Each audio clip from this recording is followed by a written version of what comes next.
ó yẹ ẹ̀yin tèmi, ẹ̀yin olólùfẹ́ Olúfimọ, ẹ̀yin olólùfẹ́ Akọ TV, ẹ jẹ́ ká jọ sáré dé ìlú Ṣakí. Mi fẹ́ kó lọ fà. Ọ̀pọ̀lọpọ̀ àwọn èèyàn mọ̀ pé ọba orin lọ fà gan-an ayé. Bàbá yẹn láwọn ọmọ ogun ó ti pọ̀ jù, kí ló dé? Bọ̀bọ́ yìí ní energy, ó ní voice, ó lé everything just like Jackie. Ẹ jẹ́ ká jọ sáré dé Ṣakí. Ẹ bá mi subscribe, ẹ bá mi like, ẹ bá mi comment, ẹ dẹ̀ share.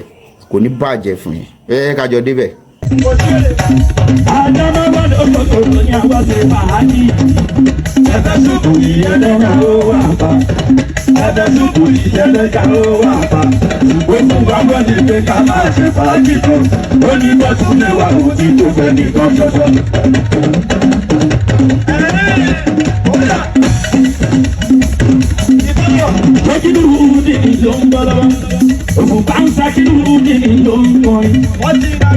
Ọmọ òfin bàbá yìí o, ọmọ tàlájú bàdà o.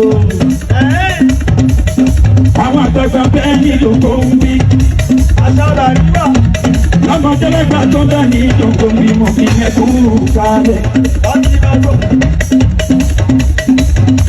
Lọ́mọ tẹ́lẹ̀gbà tó bẹ́ẹ̀ ní ìdòkó ń bí mo fi ẹkú kalẹ̀ o.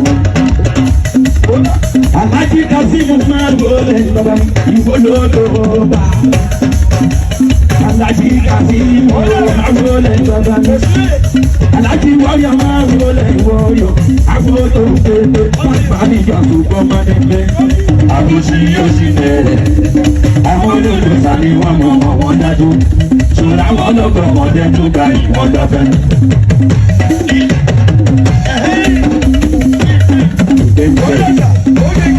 Àwọn tí sọlẹ̀ fẹ́ nílé yìí o, mo máa sàlọ̀ lórí lọ, mo máa sọ̀rọ̀ yẹn ní tó pọ̀ ní.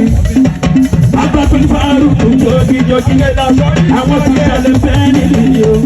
Olóòrè máa kọ́ ìjọ. Kọ́lẹ́sì fún kálẹ̀ ìgbomi ni.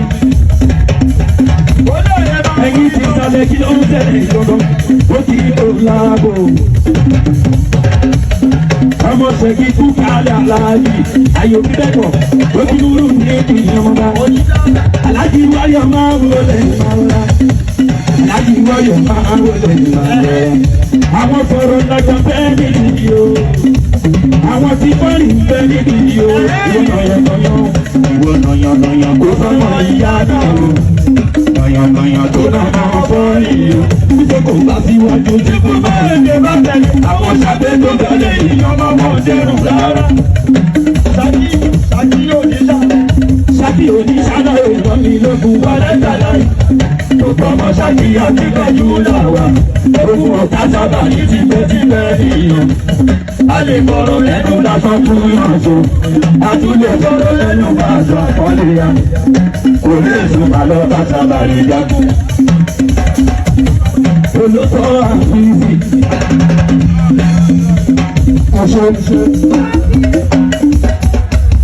Olórí tí Máfẹ́ when I said ó ti tó ìbọn drug. Kẹ̀ǹgẹ̀ Saheed Òṣùpá lélẹ́yìí o, bọ́dà mi tipẹ́tipẹ́, àwọn tí mo ti rí tọ́lọ sí sùpọ̀ ni, bọ̀ fọ́tò wọn ni mo fẹ́ sílẹ̀ tí mo ti fẹ́ ka gbèsè fọ́ńpè, gbogbo gbèsè ti fẹ́ jẹ. Bàbá èmi yá san, mọ́ṣáláṣí tó wà ládùúgbò ni wọ́n á sọ̀ fún òsì ṣọ́ọ̀ṣì. Bàbá ẹ̀wọ̀n orí tí a ti ń jẹ níbọ̀, mo ti lọ bá wọn káàkiri wọn ò dúró fún mi.